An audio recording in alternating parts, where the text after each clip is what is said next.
So welcome and thank you everybody for joining us for this fourth industry webinar for the Varroa mite emergency response, and specifically focusing on the transition to management update for the industry. I'm your host this evening. My name's Bianca Jiggins. I am the Varroa coordinator for the Australian Honeybee Industry Council, or AHBIC, which is the national representative body for the honeybee industry. Our membership base is made up of each of the peak state associations around the country: the Amateur Beekeepers Australia, Crop Pollinators Australia, Queen Bee Breeders, and the Honey Packers and Marketers Associations. We have a broad representation and put input from across our industry and have been involved in the response since the beginning as industry liaison. A very big thank you to the fabulous team of people in the background this evening from the department comms team and the response teams specifically for all of their assistance to get this webinar up and running. It takes a lot of work and we very much appreciate your assistance. So the webinar is being recorded and it will be published online, and it's important to remember that the information presented in tonight's webinar is current as of today, the 19th of October 2023. Next. AHBIC is a not-for-profit representative body. We survive solely on the generous donations from beekeepers and stakeholders through our Friends of AHBIC program. We do not receive money from honey levies. So if you are not a friend of AHBIC and you want AHBIC to be able to continue advocating for industry, then I encourage you to jump on our website, and it's honeybee.org.au. You can scan the QR code if willing and become a friend of AHBIC today. So tonight we're anticipating well over 500 people online. We can appreciate that there will be questions. So we have a process in place. If you could put your questions into the Q&A function, and we will endeavour to answer those questions at the end of the webinar. We may not be able to answer them all, so we will take away most of the questions that remain and provide them back through DPI comms or AHBIC comms in the future. And if you're watching this recording in the future, please check the website for current updates pertaining to the Varroa response. Our program tonight is made up of mostly department staff, both from New South Wales and Victoria. So we have a New South Wales DPI Varroa response update from Shane Hetherington, the Chief Plant Protection Officer in New South Wales DPI, and Dr. Shannon Mulholland, the Deputy Incident Controller of the Varroa response. The situation update from Victoria from Rosa Cernoff, the Chief Plant Protection Officer in AHBIC, an industry perspective from Danny Lefebvre, the CEO of AHBIC, covering transition, monitoring and treatments, and an overview of Varroa management from Emily Nordyke, the Technical Officer for Plan B at New South Wales DPI. We'll be following the final parts with a Q&A session. Hopefully we have time. We're aiming to finish around 8 o'clock. So hopefully we are done by then. So I'm going to hand over to the first speaker this evening, which is Shane Hetherington. Thank you, Shane.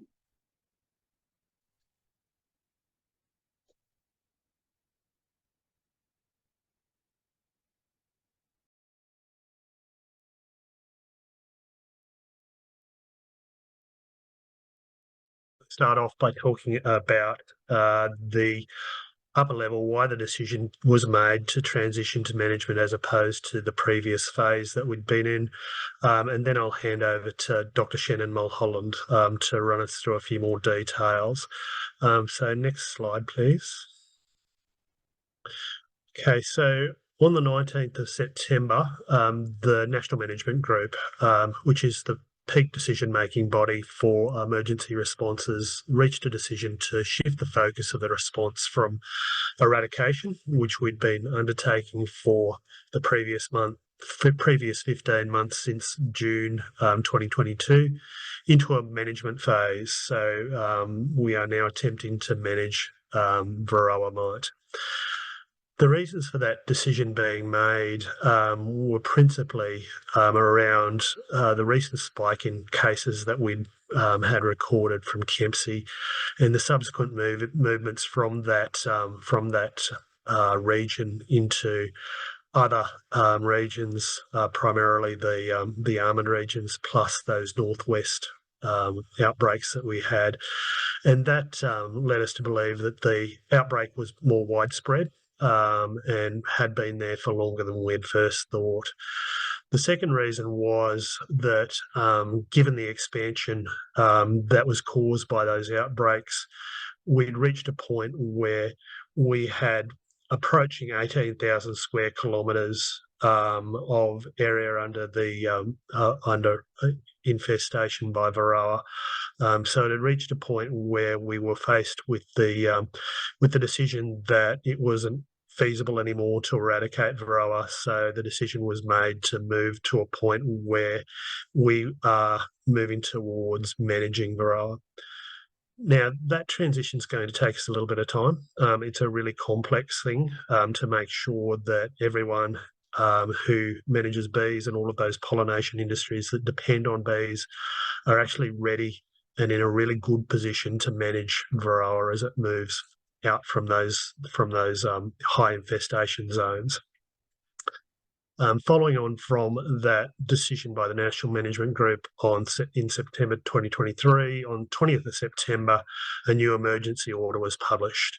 That emergency order outlined the types of activities that are going to have to be taken over the next period of time in order to give us the time that we need to begin the process of enabling the beekeeping industries to manage Varroa. So moving forward, the highest priority that we've got in terms of that preparing industry is to provide some education, some training on how to manage Varroa. Obviously, the great majority of Australian beekeepers have never had to manage this pest, and it's going to be a difficult journey that we're all going to be going on. So next slide, please. So the new response plan, which we are currently in the process of drafting, will have a focus on a transition period. So that transition period is likely to be 12 months. After that 12 months is over, we are wanting industry to be in a position where it can take over primary responsibility for management of Varroa. At that point, government will step back to a degree. We will always be there to support industries, as we always have been, but industry will take on primary responsibility for managing Varroa. There's a series of national stakeholder meetings which are continuing as we clarify what's needed moving forward. So Denny and I and some of Rose's team have also been at a meeting today to talk about how we facilitate movement of hives, bees, queens across state borders. So the key objectives of the new strategy that we're in the process of drafting at the moment are, as I've just said, that education and training for the industry. So building industry's capacity to actually have the knowledge that it's needed to manage Varroa. Integrated pest management. It says here your hive health is your responsibility. So integrated pest management is all about teaching, managing hives in a sustainable way, managing pesticides responsibly, and looking at other mechanisms that are out there that can help you to manage Varroa. Interstate movement and trade, as I said, given the importance of some of the pollination events that many of you will be going to in the next year and onwards, it's really important that we define and make that interstate movement and trade a regulated process which is much easier for us to undertake. In order to do that, surveillance is going to be maintained, and we need to find a way to manage the data that we're going to have as Varroa spreads outwards. Other things that are being looked at, alternative pollinators. So in terms of those pollination-dependent industries, obviously European honeybees are going to be maintained as the primary source of pollination. But some of the industries are also getting really positive results from alternative pollinators. Other things that are really important, the queen bee security, obviously given the importance of queen bees to the industry and maintaining fresh genetics, it's going to be another thing that we focus on. There's also consideration of research needs and things like traceability, the ability to know where hives are so that we know where the risks we face are going to be. So a number of things have already changed with the response. And with that, I'll flick to the next slide and Shannon can take over from me.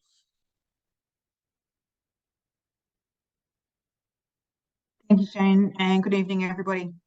For those of you who have been following the response closely over the recent weeks, you would have already noticed that there'll be a number of changes that have happened within the response process in New South Wales, and there are more changes that will be unravelled over the next 12 months as we work through the next phase of the response plan as we transition to management.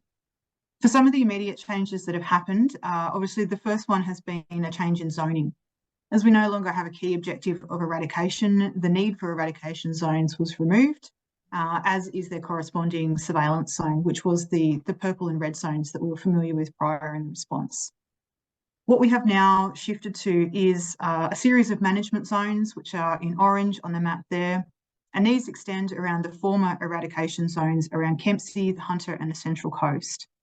These are where we actively need to be managing Varroa, because this is where the highest number of infested premises were present. And we know that there are mites present now in wild bees in those areas. So these are also the highest risk areas for Varroa at the present time. The remainder of New South Wales has now transitioned to a suppression zone, which is in green. This includes the former regional outlier eradication and surveillance zones, as well as the general blue zone and the surveillance zones around Kempsey, the Hunter and the Central Coast. This is where we still need to continue to actively monitor for Varroa and suppress new outbreaks as they occur so that we continue to slow the Varroa spread. Our key aim moving forward is to see a very slow spread of Varroa across Australia. We don't want to see a rapid spread because that's where we'll see significant impacts to industry. As eradication is also no longer objective, our need for mandatory euthanasia has also ceased. We do recognise that there has been an impact on many beekeepers that have been held in eradication zones. So as a way of honouring our obligations to the beekeepers who have had those negative impacts, any beekeepers that were present within a red eradication zone on or before the 19th of September 2023 are still eligible to opt in for euthanasia for a short period of time. You need to register with the response. This could be done via the email or via the hotline, the details of which are on our website, by the 25th of October this year to register your intent to have your hives euthanized and follow through with the reimbursement process. We do need to apply a cut-off date for this process in order for us to be able to complete all outstanding euthanasia and the necessary reimbursement process prior to the end of this year. And that's part of our agreement that was set down by the National Management Group decision. It's really important that if you do want to have your hives euthanized, that you do reach out to us in the next few days because that cut-off date is rapidly approaching. Testing hives remains an ongoing feature of our transition to management plan and then beyond. It's really important that beekeepers continue to test their hives at that 16-week interval. It is still a feature of the emergency order, and it's a really important tool in terms of managing Varroa presence. There are a number of options that beekeepers can now use to test for Varroa presence. This includes the alcohol wash testing, which is highly effective at finding Varroa. We've also included a soapy water option, which is very similar to the alcohol wash test, but provides a non-flammable option that beekeepers can use in the field, which is going to be an important thing over the summer period and the heightened bushfire risk. And the sugar shake or sugar roll option has also been included as a non-lethal option for testing. You still need to submit your results using the alcohol wash portal, both the portal for the reporting of results and the hive movement declaration portal are just in the process of being updated to update all of the language, but it is still a requirement that you test every 16 weeks and report those results within 7 days. If you detect Varroa, it's also important that you report that through that same surveillance portal. Varroa is still prohibited matter in Australia. It needs to be reported if it is detected. If you have any concerns about that, you can certainly contact the response directly using the hotline, or if you are finding it in any other state in Australia, report that to your relevant biosecurity in your jurisdiction. We can then provide you with advice, and for a period of time moving forward, we can also provide you with miticide strips if we can confirm that Varroa is present in your hives. And this is a way of supporting access to control measures right now, while we're still working on getting commercial supply options online and then readily available for beekeepers. You still need to report that there has been a positive detection, but then we can assist you with the technical advice moving forward. The treatment levels that are now set are, there is a threshold. So we don't want to treat at the first sign of mites. We want to treat at an economic threshold level. That is part of our responsible chemical usage, and there's a way of mitigating further miticide resistance from developing. So if you have 6 or more mites detected at any one of your surveillance events in your apiary, that's the treatment threshold, and you have up to 14 days to apply that treatment method. Below that level, it's just a matter of continuing to monitor, and then you treat once you exceed that economic threshold. And that brings that treatment option in line with a lot of other farm chemical practices that apply to a lot of other livestock and plant industries with pest management programs. Next slide, please.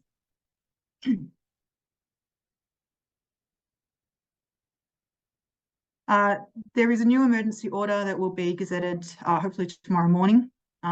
We have been working closely with the industry over recent days in terms of addressing biosecurity risk from Varroa, whilst also attempting to meet business continuity needs as best we can. You may move within the zone that you're currently in, be that the suppression zone or the management zone. You still need to submit your hive movement declaration, but you are able to move within your zone. Your testing and treating requirements are linked to the normal 16-week program, and they are further defined in the emergency order, and there'll be additional information going up through our public information team tomorrow as well. You are able to move from the suppression zone to the management zone if you wish, although acknowledging that that does cover a higher risk of becoming infested with Varroa. You are not allowed to move out of the management zone unless you have an approved permit issued to you by the department. So that follows the standard permit application process that's been in place for some months. And that's also a way of mitigating the risk of further spread out of those highly infested zones. We strongly recommend that you do not collect swarms within the management zone. We know that Varroa can be present within wild bees, so it does present a much higher risk of contracting Varroa. And it's a risk that you could easily not introduce to your apiary by not collecting those potentially infested swarms. Within your zone, you are able to move your honey supers. There are basic hygiene steps that are stepped out in the order, requiring you to just make sure that they are clean. And if you want to move supers out of the management zone, again, you need to meet the requirements that are in the order, and that is making sure that you have a high level of biosecurity decontamination. With regards to moving equipment, we have tried to remove as many of the restrictions as we possibly can, but again, continue to follow basic hygiene. I mean, it's good practice for managing your hive health for a number of different pest and disease issues. And for any movements interstate, you need to check with the relevant jurisdiction about what their requirements are to cross their border. It may require a permit application with that state, and that needs to be negotiated with the jurisdiction that you wish to move into. Next slide, please. That's all from me, and I'll hand over to Rosa. Thank you.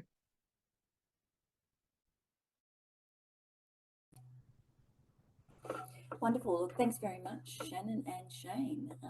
If I could have the next slide, please.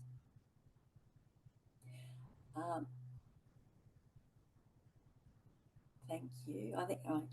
I would like to acknowledge the traditional custodians of the lands on which we find ourselves.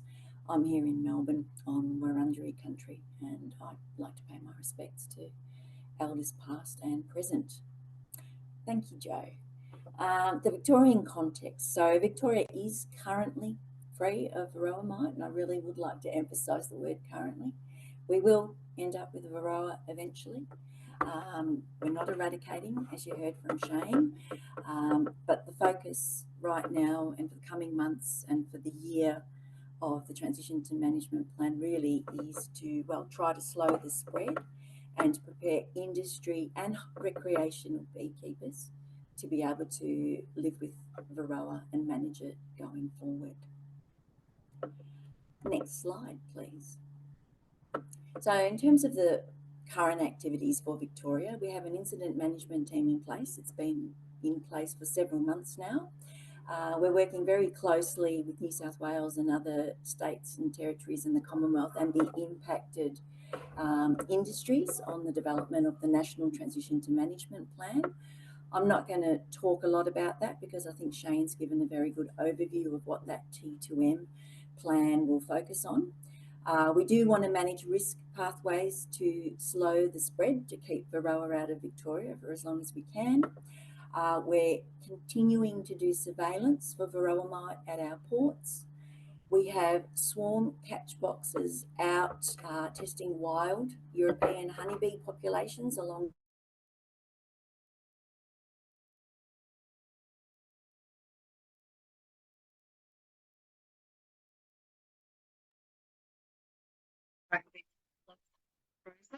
My apologies. Am I back There now? you are, you're back. Thank you. Apologies. Obviously, having internet issues. So, swarm catch boxes, perhaps you heard that. We've got those along the Murray.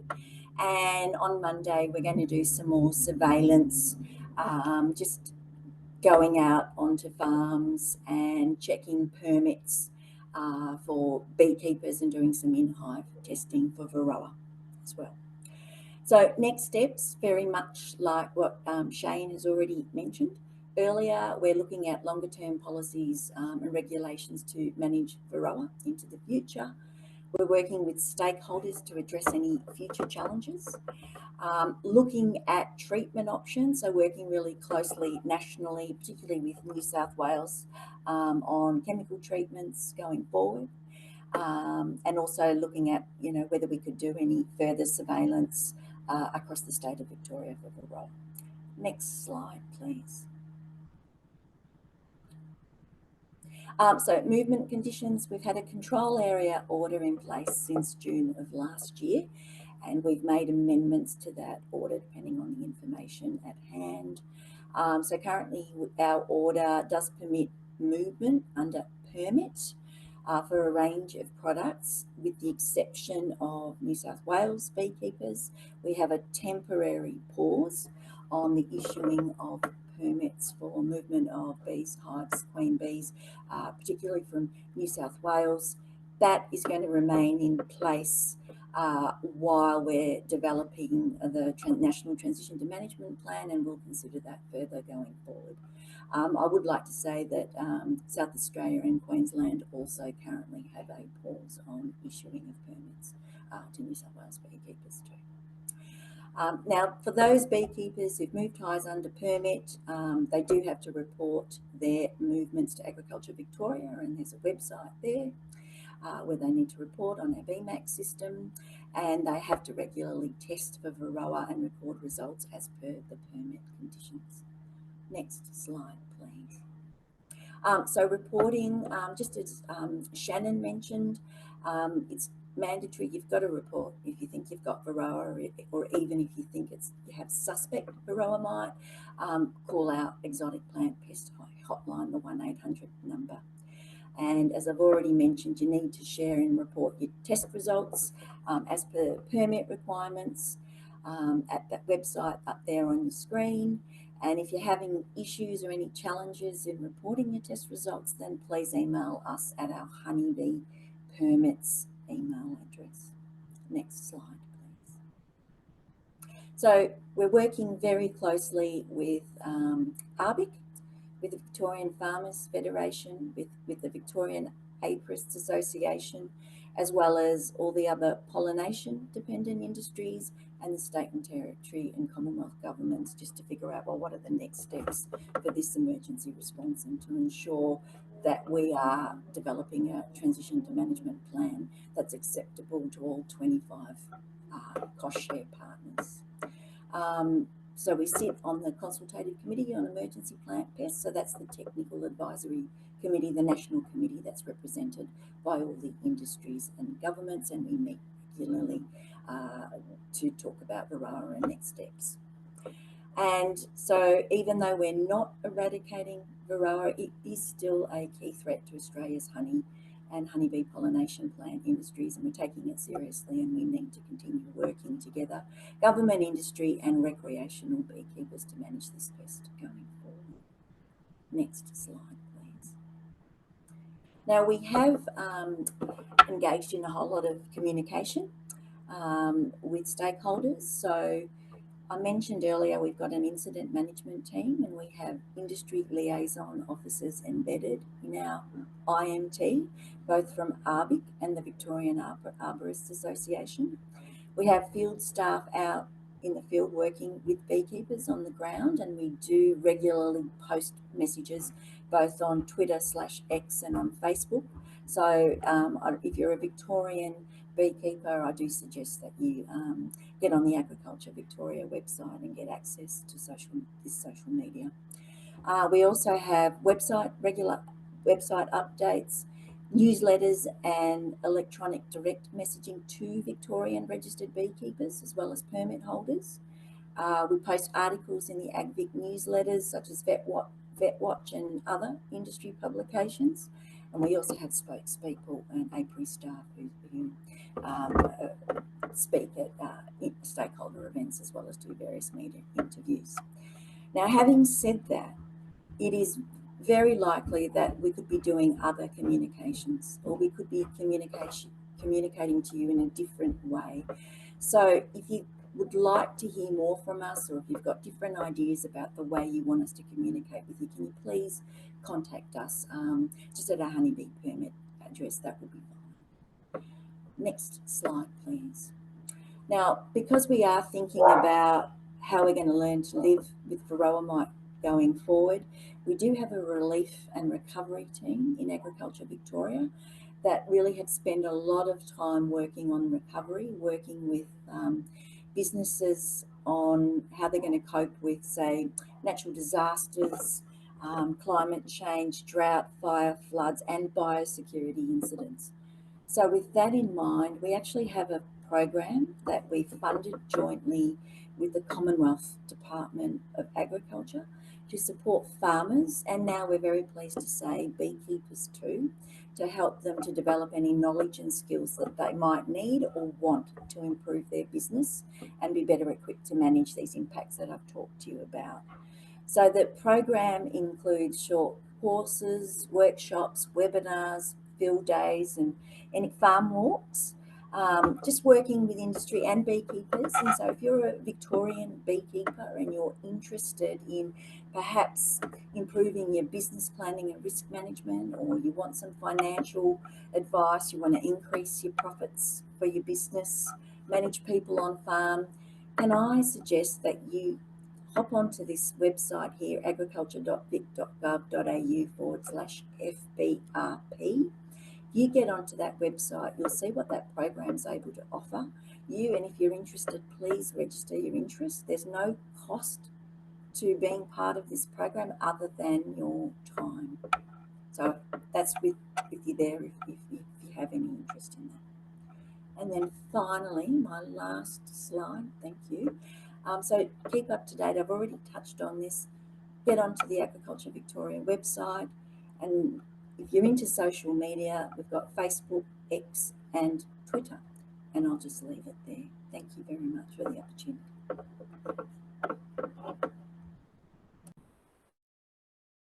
Lovely. Thank you very much, Rosa. And thank you, Shane and Shannon. We're just going to head over to Danny now for an update from AHBIC. Thank you, Danny. Thanks, Bianca. And it looks like we might even be running on time for this webinar, so that's great. And I will make sure mine is sharp and short to keep us on track. So as Bianca said, I'm Danny Lefebvre and I work for the Australian Honeybee Industry Council. We're the national representative body for our industry. So tonight I'm going to cover the transition plan. We've already heard a bit about it, but I'm going to talk more about it. Where is it up to? How is it decided? And what is AHBIC advocating for in the plan? I'll talk about the importance of hive monitoring and reporting for all beekeepers at this stage of the response. And then I'll finish with a quick walk through the current Varroa treatments, registrations, and where we're at and how this will progress. So we've already heard a bit from Shane tonight about the transition plan, but I just wanted to touch on it from an industry perspective. And I thought we should revisit revisit the decision-making tree that I've talked about previously for the response to understand how the transition plan is developed. So the transition and management plan follows the same decision-making pathways as the response plan that guided the response from the start. The transition plan is still governed under the Emergency Plant Pest Response Deed, or the EPPRD, of which the honeybee industry is a signatory. The deed governs the response, including the transition period, and describes the decision-making process.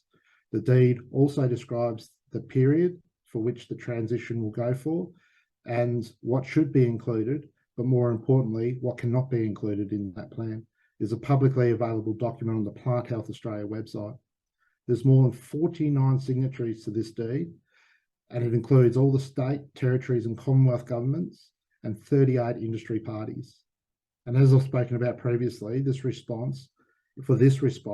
16 industry parties, including the honeybees, that are deemed to be affected by Varroa, in addition to the government parties. These affected parties all contribute to the cost of the response and to the cost of the transition plan through a cost-sharing model, and all parties have an equal vote in the decisions. And this decision has to be by consensus to carry. In developing and negotiating a transition and management plan, all parties have to be comfortable with the plan and that it will effectively help their industry or jurisdiction to manage Varroa and its impacts, given they are all affected by Varroa. So the transition plan has to satisfy more than just the honeybee industry, and it is a slow process to get approved. But similarly to the response plan, it is a job of the New South Wales DPI as the lead agency to draft the plan, present it to the CCEPP, and if satisfied, the CEP will make the recommendation to the NMG for final approval. If the CEP group is not satisfied and the New South Wales satisfied, then the New South Wales government will need to go back and redraft and resubmit the transition plan until the CEP is satisfied with it. Similar to the response plan, there could be a number of drafts presented back to CEP until everyone's happy. Next slide. So I've heard many comments about why didn't we have a plan ready to go?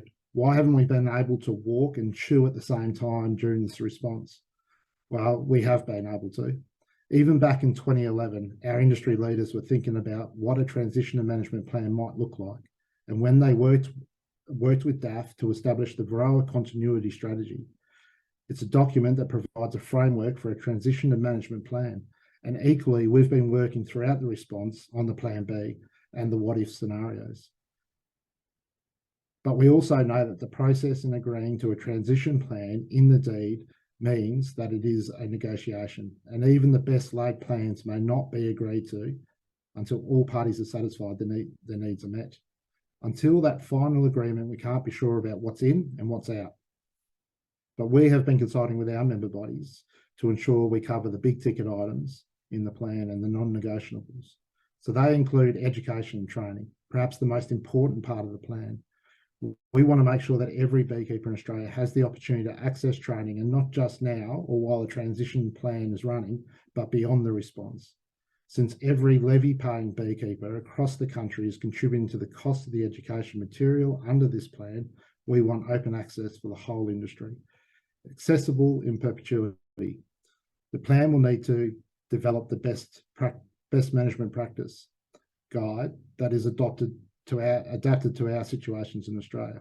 A guide that isn't just focused on New South Wales, but takes into consideration all of Australia. We are also advocating for more boots on the ground, a network of industry development officers across the country to help deliver the training, assist beekeepers and promote beekeeper surveillance and reporting. This network will be critical in sharing the workload of our existing bee biosecurity officers and industry associations. We are also asking for a truly national data gathering platform that will enable our industry to track the spread and not rely on individual jurisdictional platforms. A single place for beekeepers and agencies to put data and access heat maps, allowing real-time spread monitoring. And we want some agreement and clarity from the regulators about how we can support our industry with queen movements, border restrictions, and what happens when mites are found in their state. We want to update the Code of Practice and Biosecurity Manual to reflect Varroa's new status and ensure the Code of Practice is current and reflective of life after Varroa. We'll need to understand the impacts Varroa is having on our industry through a Colos-style survey that will gather information from beekeepers beekeepers about how they are managing the mites, enabling us to learn as an industry from their experiences. Next slide. Much of the transition wish list we're advocating for requires good beekeeper surveillance and monitoring. Surveillance is still a requirement in many jurisdictions, and despite the response moving to management, it is critically important to continue doing your surveillance and reporting the outcomes. If we want a national system to monitor spread, then we need quality data from beekeepers to input into it. And negative reports are just as important as positive reports. As the mite spreads, we'll want to know where the mite isn't just as much as where it is. If the national platform gets agreement, then we'll communicate further in the future about how it will work and how beekeepers can import data. So the last topic I'm going to cover tonight is around miticides and registrations. Firstly, I just want to explain the registration system that has been set up. The New South Wales DPI has put in place a process to ensure treatment options for beekeepers are available when you need them, and the process allows for resellers to start importing product for sale to beekeepers. It's important to note that beekeepers should only be purchasing treatments when they need them, not to store them in the cupboard like toilet paper during COVID. The system has been established. It has separated the current emergency use permits to have a standalone control permit for the unregistered products. These emergency use permits are an interim measure put in place until there is good commercial availability and registrations. The emergency use permit only currently allows New South Wales beekeepers to apply treatments. Beekeepers in other states should not use strips, nor should they need to be purchasing them until mites are confirmed in their state. A number of suppliers have been listed on the emergency use permits, which allows them to import product and start selling it. As the full registrations come through, the emergency use permit will be deactivated. Next slide, please. So what products are currently, next slide again, thanks. So what products are currently available? AHBIC has been working with New South Wales DPI and the APVMA since the start of the response to get as many products available as possible. This is a slow and time-consuming process, and everyone is doing what they can to make sure beekeepers have good access to treatments when they need them. So I'll just run through the 5 main products that we've been working on. There are others in the pipeline, but these are the first 5 cabs off the rank.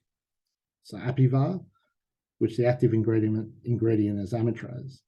This product already has full Australian registration.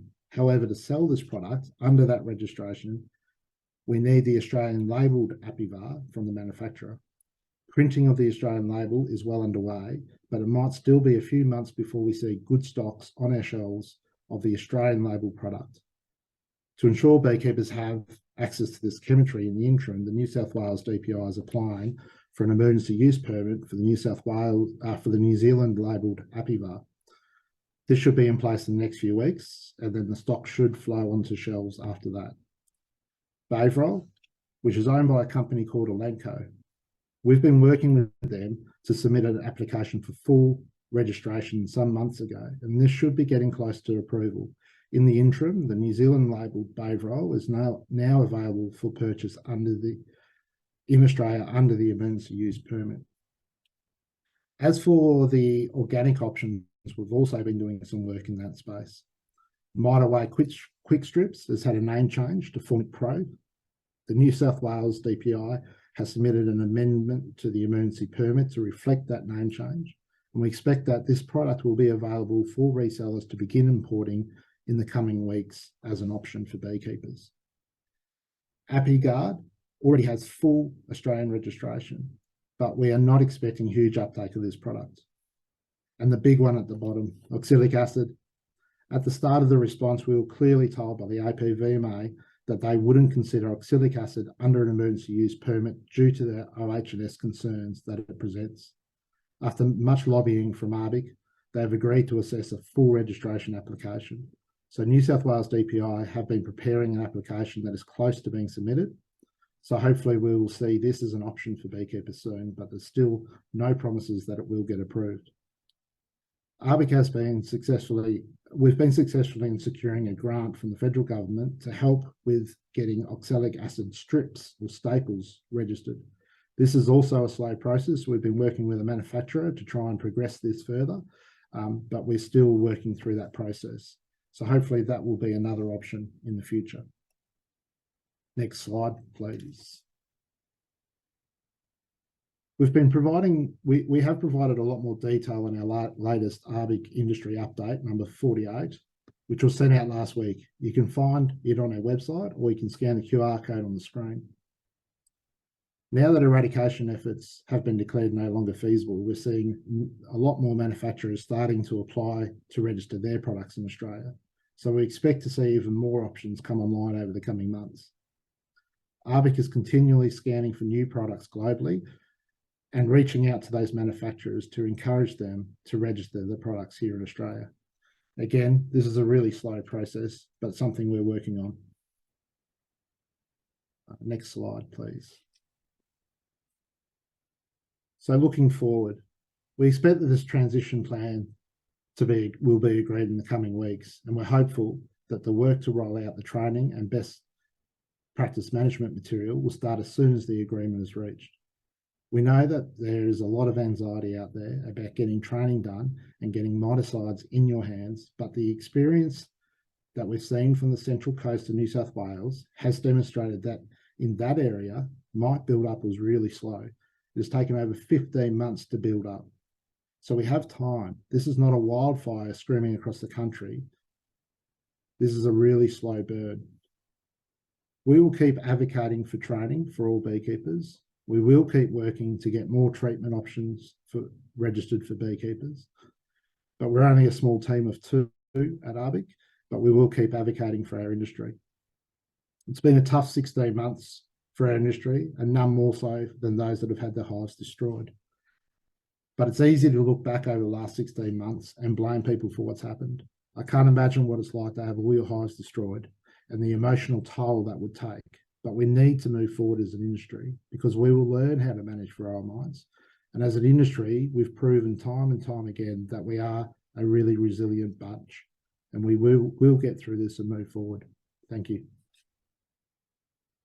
Last slide. Thanks, Joe. Lovely. Thank you very much, Danny. We'll move on to Emily Nordyke, if you'd like to take the floor. Emily. Thanks, Bianca. Yeah, I'm Emily, and I am standing in for Liz Frost tonight, and hopefully can fill her shoes to talk to you about managing your hives with Varroa. So obviously this is a really salient topic at the moment to learn how to manage for Varroa. There's a lot of information out there, and it can be overwhelming at times to sift through what is actually effective to manage Varroa and what is not. But we have developed a document that you can follow to in this QR code if you would like, titled Managing Your Hives with Varroa. And it will go through all of the steps and considerations in managing for Varroa. And you can keep coming back to this document as your journey continues with Varroa. Next slide, please. So one important thing to consider, which Shannon mentioned initially, is that you have to treat and use chemicals at specific times in Varroa population levels, so when they hit a specific threshold. And this depends on the hive phase or the population that the population of the bees, and this is dependent on season as well. So for example, when your bees are in a dormant phase or during a broodless period, if you do an alcohol wash and you see less than 3 mites in your alcohol wash, that means you can wait. No control with miticides is needed yet. However, if you see 3 to 5 mites or even more during that broodless period in your alcohol wash, this is an urgent moment. This is when mite levels have reached damaging levels in your colonies, and it is best to treat with miticides.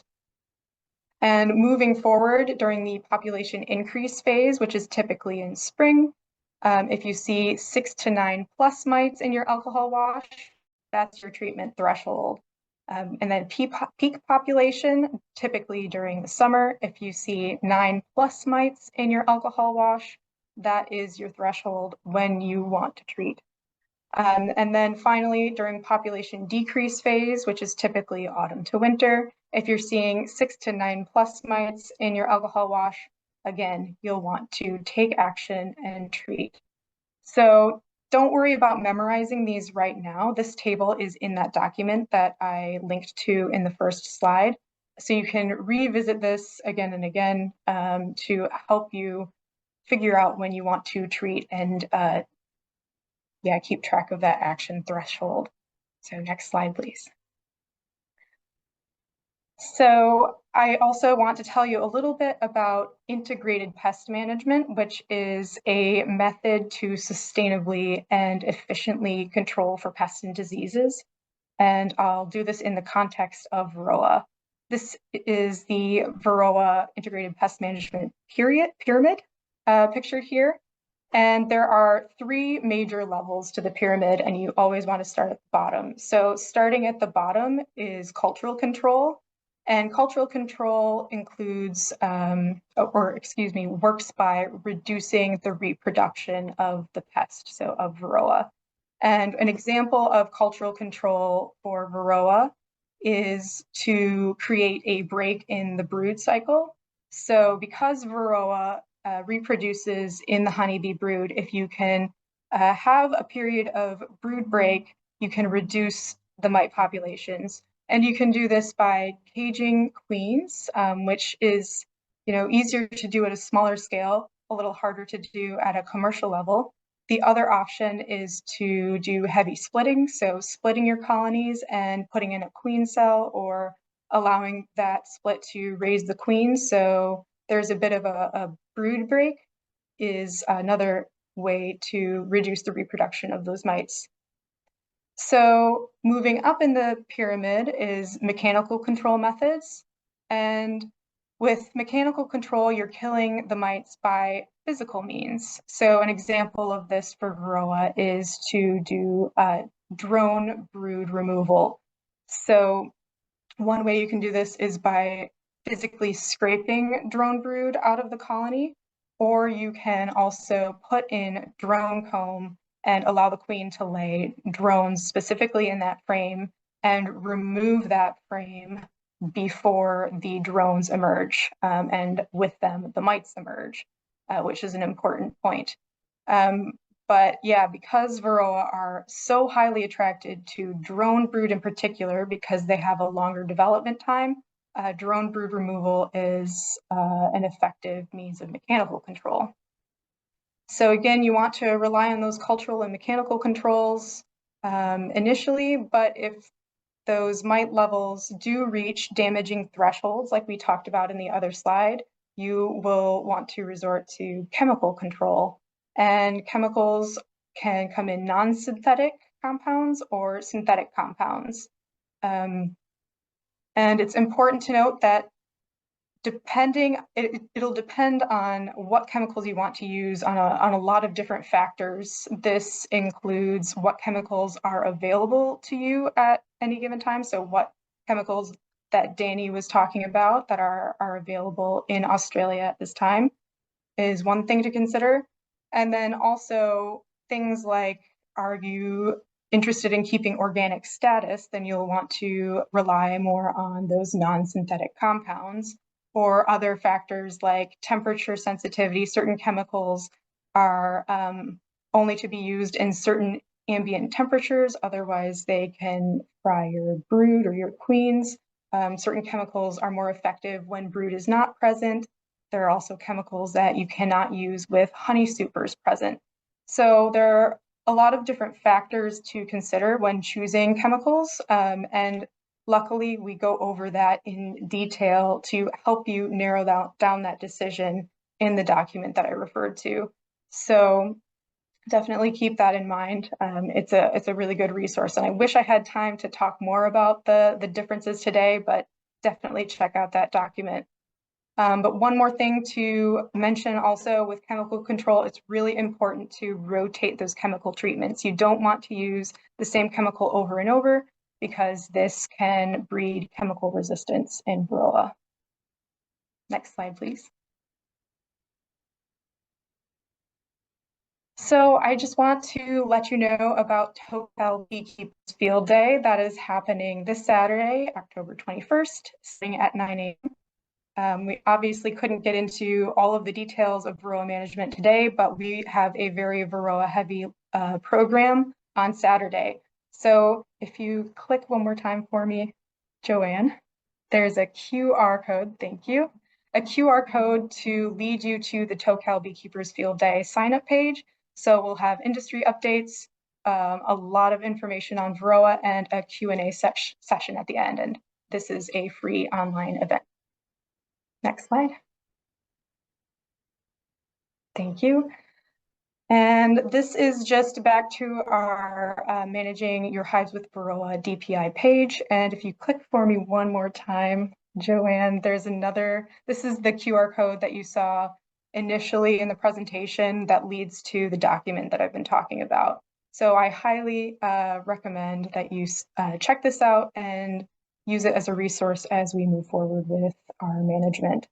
So thank you so much for listening and have a good night. Thank you very much, Emily. Okay, so it's time to move into some quick Q&As. We're sticking to time, which is pretty amazing. Thanks to all our presenters for doing a great job. So I think I'll start with a couple of the, probably the most, I guess, pointy questions at the moment. One of them I might direct to potentially Shane or Shannon from the DPI New South Wales about whether there will be more severe legislated penalties for those who continue to ignore their obligations to other beekeepers and move hives during this management phase.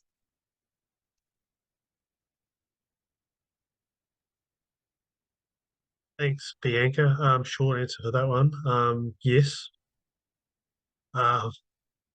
You still have to follow the regulated conditions that are set out within the emergency order. We will be looking to enforce compliance where those regulations aren't followed. Yeah, lovely. And I suppose follow to the next question to both of you again, just in regard to the order at the moment and ability of beekeepers to move around. There's a question regarding when in the management zones can beekeepers reintroduce bees, if you don't mind. I know that was partly covered in your presentation, Shannon, but if you could cover that just for listeners to be clear on those options. Sure. And as I mentioned earlier, the new version of the emergency order will be formally gazetted tomorrow morning, hopefully. That will certainly clarify a few of the issues that we've been discussing here tonight. Under that order, beekeepers are permitted to move bees back into the management zones if they wish. They certainly need to understand that there is a much higher risk of contracting Varroa in these zones. That's why they are designated as management zones. Beekeepers within these zones can also resume beekeeping if they wish, but they will need to maintain pretty strict vigilance on their hives and their hive health forward and be doing those regular 16-week checks for presence of Varroa. If you do detect Varroa in your hives anywhere in the country, you certainly still have to report it, and then the relevant jurisdiction can be in contact with you to advise you on the best management approach moving forward. Excellent. I'm going to throw to Danny for the next question. I'd like to put this question to you about what organic treatment options for Varroa mite will be offered and approved. I know you mentioned two that are sitting in permits at the moment, one that is potentially on the cards. Any other options that you think of that might be specifically ruled out in Australia for any reason, or any that will be coming through down the line that you can think of? So we know Thymol has full registration, so that one's locked and loaded and ready to go. Formic acid is the other really popular one globally that we're working with. We have emergency use permits at the moment. working with the manufacturer, encourage them to put an application in, and we think we're pretty close to getting them to apply for full registration in Australia. So it will take some time because they haven't started that process, but there will be formic acid available, and it will be available very soon under the emergency use permit once it has that amendment. And then the third one we've been looking at is oxalic acid, and we're doing everything we can to try and get that approved. And the different versions of oxalic acid. So as I mentioned, AHBIC's been successful in getting a federal government grant to assist a manufacturer in getting registration of oxalic acid strips. We're working with that manufacturer to try and progress that further so that that also becomes an option in Australia, which is obviously a lot safer than fogging, and they're getting really good results with that around the world as well. And then there's essential oils, which we're not recommending, but they don't need registration necessarily either, and some other options that beekeepers may choose to use. But the 5 that we listed, including those synthetic options, are the most common ones that are used around the world, and the most readily available for us to be able to get registrations for first. So they're the ones we're focusing on. Okay. Yep. And we will have some beekeepers that will consider some of those things, but also got to get a full understanding of those different types of chemicals and their effectiveness and the risks of both bee health and human health in the application. So formic is one of those that pops up in my mind as a watch this space, make sure we're using appropriately. I'd have another question about, and I thought I might throw this to Emily, given that you've had some overseas experience working with Varroa at the University of Florida. So could you briefly explain the alcohol wash process and how it's used to calculate the number of mites in a hive? Because we've been focusing on thresholds for treatment economically. Could you cover some of that for us? Yeah, absolutely. So with an alcohol wash, you are taking a scoop of about 300 bees, which is a half scoop. And so in that 300 bee sample, when you actually do your alcohol wash, you're shaking your bees in the alcohol and dislodging the mites. You'll, at the end of your shaking, see the mites fall down into your container, or however you choose, whatever type of container or alcohol wash method you choose. And from that number, you'll basically the chart that I showed is the number of mites that you see in your alcohol wash. That is your treatment threshold. But we also talk about it in terms of percent infestation rate. So you can also take that number at the end of your alcohol wash and divide it so that you get a percentage. But it's all the calculations are a bit hard to explain just here, but yeah, hopefully that answers your question. Yeah, I think it does. So if we get 1 mite, we're talking about 1%. Well, yeah. So if you get 1 mite in 300 bees, that's actually, is that 0.2%, 0.3%? Okay, so we're talking about six mites in a wash is roughly our economic threshold, 6 to 9 mites. Yes, exactly. Yep. 6 to 9. Mm-hmm. Okay, cool. So I'll move on to the next question. I think I might push this one to Danny, but I'm confident that the department might be able to answer as well. Will Varroa mite hygiene genetics be available to reduce the risk to honeybee health for Varroa in Australia? Yeah, really. I might load that with another question on top about importing drone semen in that space, and would this, how does this impact viruses in Australia? Yeah, it's a really big question about genetics. We know genetics is one of those tools that Emily talked about for Varroa control, and a really good tool. It's a slow thing that we need to progress though. It's not something that we're going to have available for beekeepers next week or in the next 6 months. Breeding genetic tolerance is a slow process. And we've really got to establish that infrastructure in Australia to be able to manage it effectively, and more importantly, retain that genetic traits with a really good, robust breeding program. We've got the starts of those in Australia. We've got Plan B, and we've got the Queen Breeding Association doing some good work. And the Queen Breeding Association has also been using the protocols we've got existing already to try and bring in some new genetics into the country. So we have two options to bring genetics in, through drone semen or through queens through a quarantine facility. We know the queens through the quarantine facility is very expensive and very difficult. And we've had drone semen come in before, but again, that is also very hard because it needs to be free of the deformed wing virus, and the testing regime for that's quite extensive. So there's been a lot of problems being able to source deformed wing virus free semen around the world to bring in.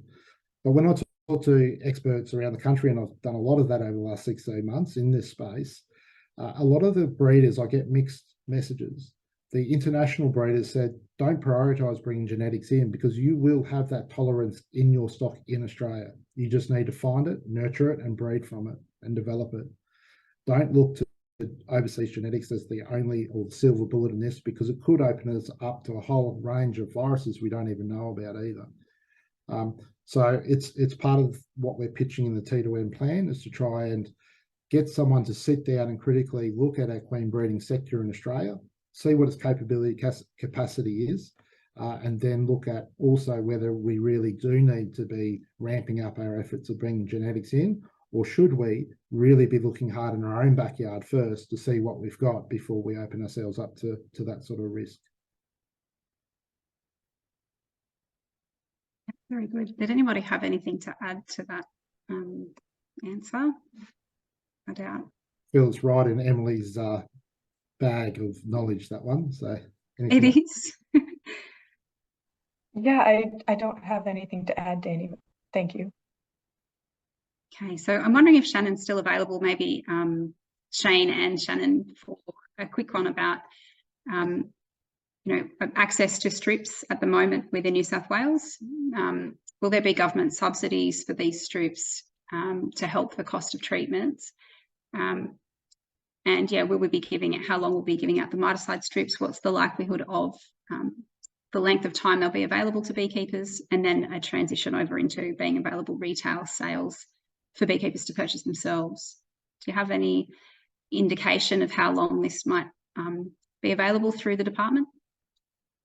We certainly recognise that as we have transitioned to management quickly since the National Management Group decision was reached, we had an immediate need to support beekeepers in managing Varroa that was present now.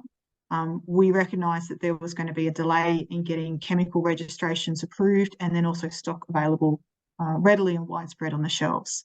So at the moment, we're currently filling that gap in terms of miticide supply for properties where we have confirmed that Varroa is present, and the response team is already working with beekeepers that have infested hives in terms of deploying miticide strips. And it also serves as a really good education tool to help teach beekeepers on how to safely and correctly install the miticide strips. This option will be available for a limited time, and it is largely dependent on how long it takes for that commercial supply to become readily available. It's not just a matter about having the paperwork approved and in the system. We actually need equipment on the shelves so that beekeepers can actually source it directly themselves. And because we don't quite have an exact date on when that's going to happen, the cutoff date for the response supplying the strips is also a little bit fluid and will just be dependent on that commercial supply. The whole process of getting commercial miticide options available in the country has moved very rapidly. We were expecting it to take several months. It's more like several weeks. And our farm chemicals team and AHBIC have been working really closely with the APVMA to expedite that process as much as we can. So we're hoping to see commercial supply coming online about now. The volume of that supply and the distribution will certainly increase over coming weeks as more stock lands in Australia. And we'll just continue to support beekeepers to fill that gap in the market until they're able to source that themselves. But I'd still strongly recommend beekeepers to tap into the education and training on how to manage Varroa safely as that becomes available. There will be a significant education package as part of this transition to management response that will continue now for a number of months. It's really important that if we are applying any sort of chemical treatment options, that we are applying that in accordance with the product label and permit. If we're using that under an off-label permit, we need to be applying this chemical treatment responsibly. We need to be looking at economic treatment thresholds And that's all part of our future-proofing of the whole system in terms of managing miticide resistance. We know that Varroa can develop resistance to miticide, as can any other pest in terms of a chemical treatment option. We haven't detected those biomarkers in the Australian population to date, but that doesn't mean it won't happen in time. And the more responsibly we can use chemical options now, the longer we buy within the system before that actually develops in our local area. So yeah, just urge beekeepers to be responsible about their chemical management, go and get the training and the understanding on how to do that safely. And we'll look forward to seeing more supply becoming available in the country soon. Lovely, thank you very much. That almost wraps up all of the questions I have to distribute. So I'm pretty proud of the effort. We're not staying up too late. Very good. I've got one question here that I'm just going to answer myself, which is, I think it's disappeared. It was about where to take the sample from to do an alcohol wash. If you have a look on Google, you can look at Bee Pest Blitz. It's a collaboration from AHBIC and Plant Health Australia. We've created a nationally agreed alcohol wash procedure. You can gain all the information of where to take the sample from the Bee Pest Blitz page. It's got some great resources there. It also has resources for beekeepers to be able to link directly to their jurisdiction and put the report through to make sure that they're meeting the requirements of any of their jurisdictional expectation of alcohol washes. So I think we'll wrap it up there. We may have some questions that roll through just at the end of this, but we will make an attempt to collate them and have a look through some of the answers that we can put into future comms for the department and future comms for AHBIC. So thank you so much to all of our attendees this evening for tuning in, and thank you to all of our presenters this evening for a really valuable contribution to what is really needed for an update for the transition to management space that we're all working through at the moment. So I hope this webinar has been a valuable event for all of you. I look forward to working side by side with industry over the next couple of months, and we'll see you all again soon. Good night.